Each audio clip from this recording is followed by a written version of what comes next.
Shlomit, Kochav, Alon, thank you for joining us live on N1 television. First of all, my condolences for losing your son, and my truly hope that your son will be held back, alone, alive, and in a good fate. Thank you.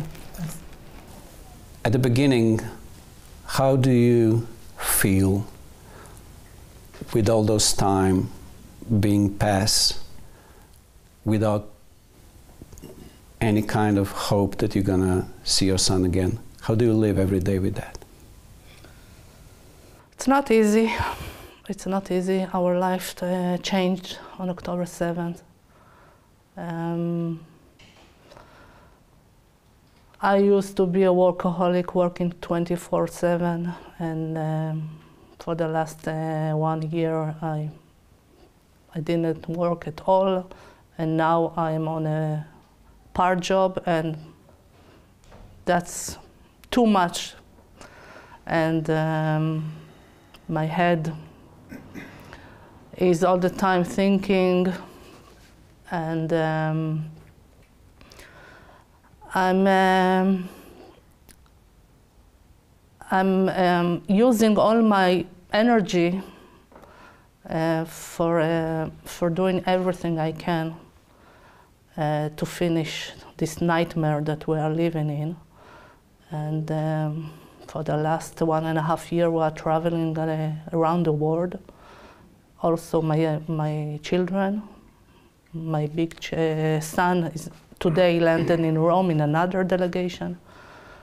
And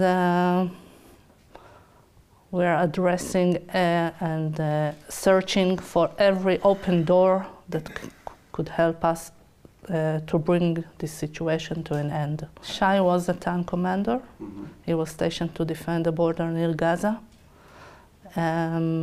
He was actually, he and his team, tank team, were the very first soldier to engage with the enemy. They fought bravely for 20-25 minutes until an RPG missile hit the tank, causing the death of 2 members and causing Shai to fall off the tank and disappear. October 7, we were visiting Austria. We had no contact with Shai. We saw his GPS on the phone moving, so we thought that he's okay and he's busy and he cannot talk to us. But we did not manage to find any information, and we decided to stop our trip in Austria and come to Israel, and we managed to do it only on October 11. And right after our landing, half an hour after that, IDF knocked on our door and told us that Shai is not on the wounded list, is not on the dead list, is contactless. No contact. And it took 3 weeks after October 7th that we were told that he is probably held by a terror organization in Gaza.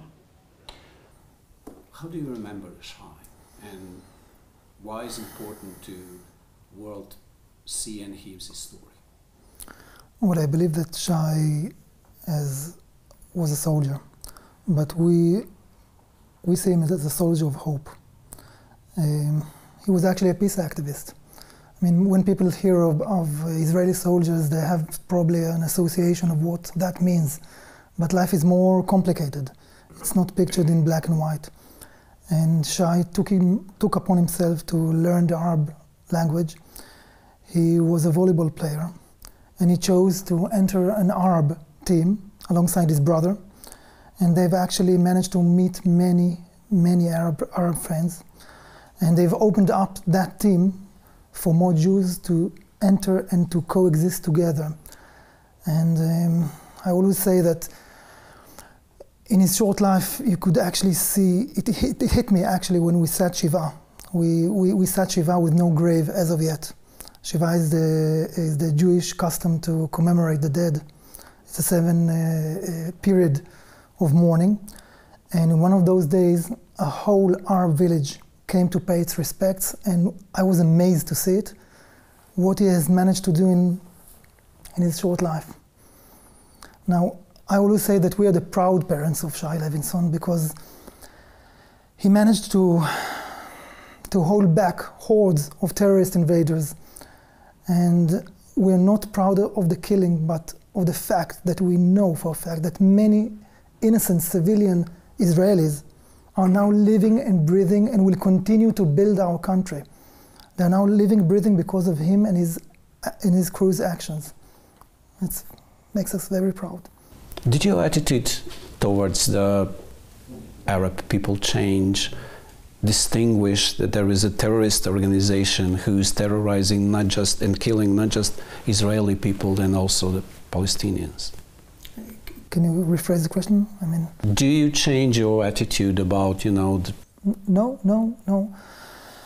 As I said before, it's not a black and white situation. I mean, we will always extend our hands in peace to the one who extends his hand back to us. I mean, that's what we try to do every time. We Israelis are peaceful. We do not search for the war. This war was opposed upon us. I mean, it fell on us. And there's two sides. One came to obliterate, to kill, to maim, to burn, to rape. And the other side simply wanted to defend, to protect. That's how we see it. Now, we differentiate between the peaceful Arabs and we'll hug them back. But those who wish to kill us, we'll put our wrath on them. Alon, you are still hoping that your son is still alive. What you could do and what the world could do, what politics could do to try to save your son? I must say that before October 7th, I was the most optimistic man that you ever could meet in your life. And then October 7th. But deep in my heart, I'm still optimistic. And I think that my son and their son are the future of the world. They can be the future of the world. And you can see the values of my son in his 3 short sentences that he wrote to himself. We found it in a small paper memo. It was in his army base, in his room. Maybe it will explain you who was he, who is him, is he, and why should the world, all world, should fight to bring him back home.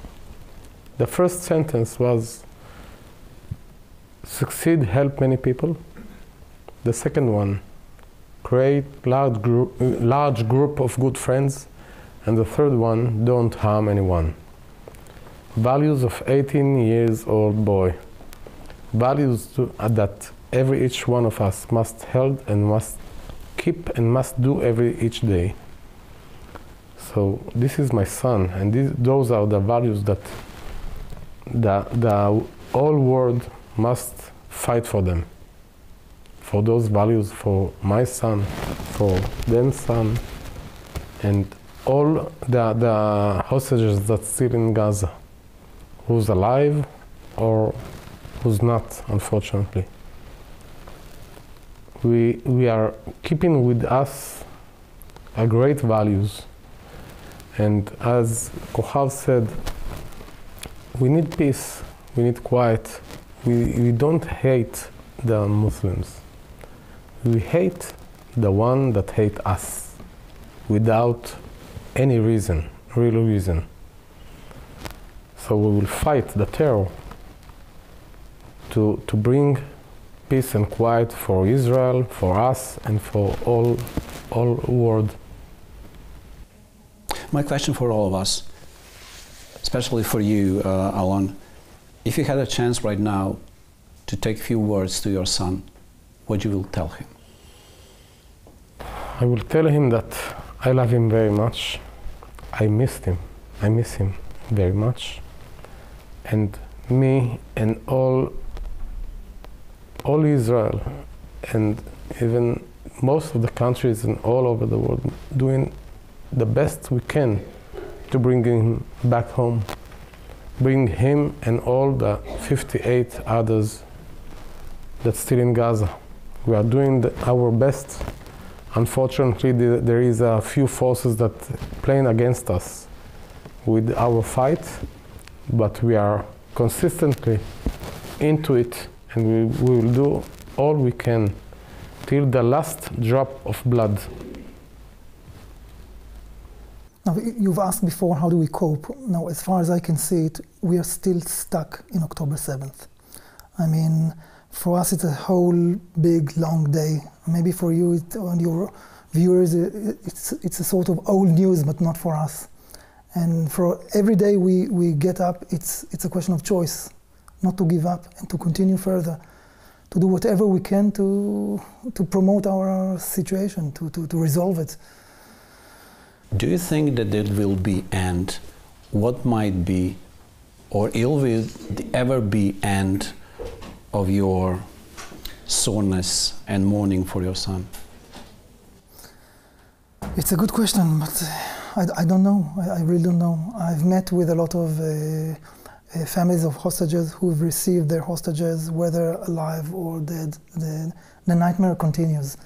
But as a whole, I'm choosing again to be optimistic. And yes, I see an end to it. There can be simply no other way. I can't say to my son anything, unfortunately, but shai in Hebrew means gift, present. And only after his death, I realized from foreign people that I never met, and I didn't know that they knew Shai, what a gift he was. A gift that the world has lost.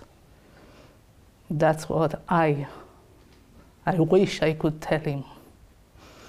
I think that many people from Croatia could understand your suffering. Many of those still searching for their families, and they're still living in time when, you know, the war was the part of the everyday war, everyday life.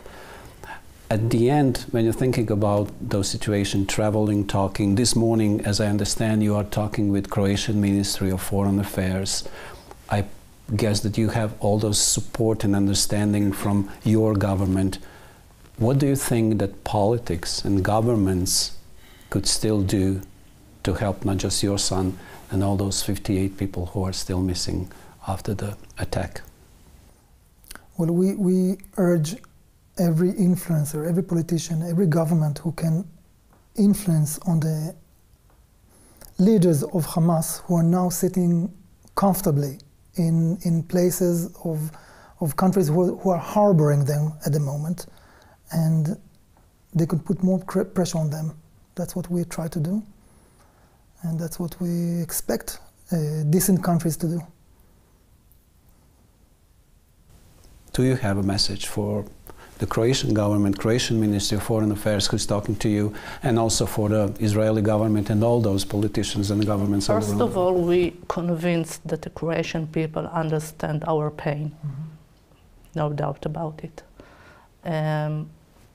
Since Hamas is the one that holding the hostages, is the one that should be pressured. And if not immediate release, at least maybe the Red Cross consider, and just to check what is their condition. Where are they? When do you have the latest information about your son? October 7th.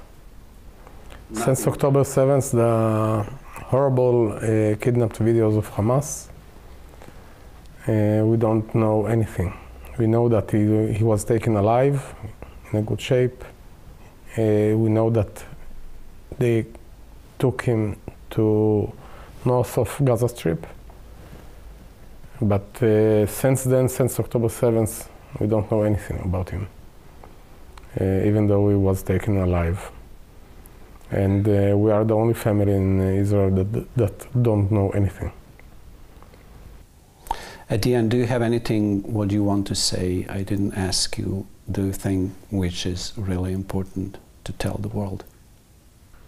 I think that the hostages issue, Israeli hostages issue, is not only headline.